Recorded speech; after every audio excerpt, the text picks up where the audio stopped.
Good evening and thank you. Thank you to the Western Justice Center, to my wife Catherine, my children, James, Jack, and Mariana, who are here with me today, and all my dear friends who are here, especially my colleagues from Pasadena City College, the Board of Trustees who are here, and our foundation board that is here, to Senator Sasha Rene Perez and Assemblyman Philip Chen, who are here, two of California's most dynamic leaders. Thank you so much for coming here today all the way from Sacramento. I really appreciate it. And all of you who are here tonight, I'm honored to accept this award and to share this recognition with the amazing educators from Pasadena Unified School District. Let's give them a big round of applause. The best partners for Pasadena City College, thank you so much. And also with Judge Richard Paez. Judge Richard Paez, let's give him a round of applause. They are among the heroes of our times. They deserve our honor and gratitude. Thank you so much. So much has changed in the last year. The fires in January brought devastation and tragedy to our communities.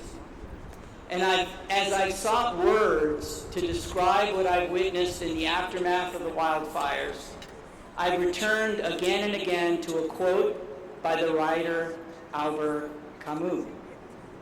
In the midst of winter, I found there was within us an invincible summer.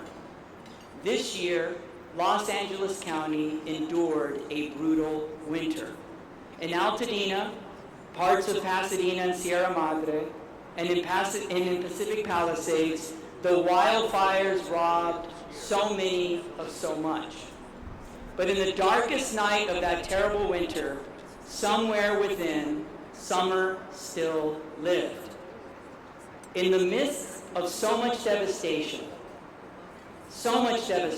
how does a community even fathom building again? How do those who want to help, to be a light, even know how or where to lend a hand? That invincible summer that Camus wrote of is more than just a lovely metaphor. It describes an aspect of the human spirit, the depth of which is hard to imagine unless you've seen it at work. It is that something within us that pushes us up onto our feet and out of despair. That's something that pushes us into action, into service, into creating, dreaming, and most importantly, believing.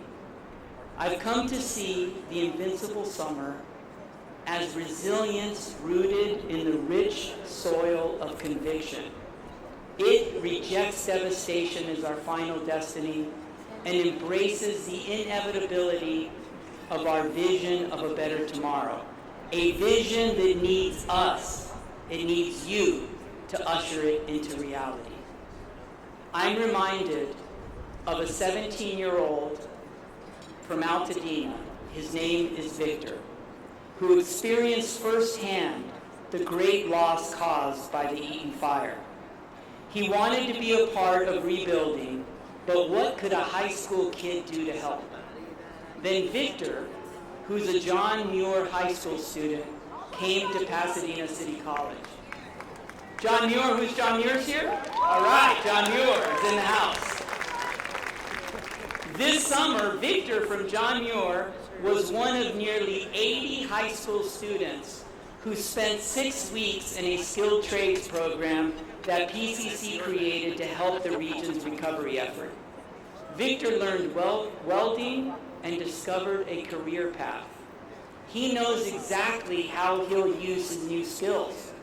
Victor plans to help rebuild a local ranch that was destroyed during the fires.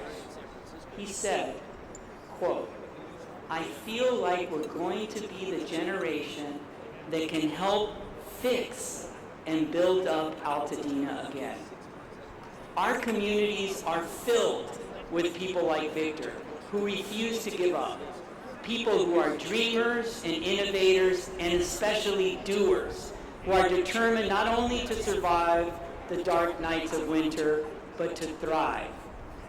Those who live in Camus' invincible summer push back against winter.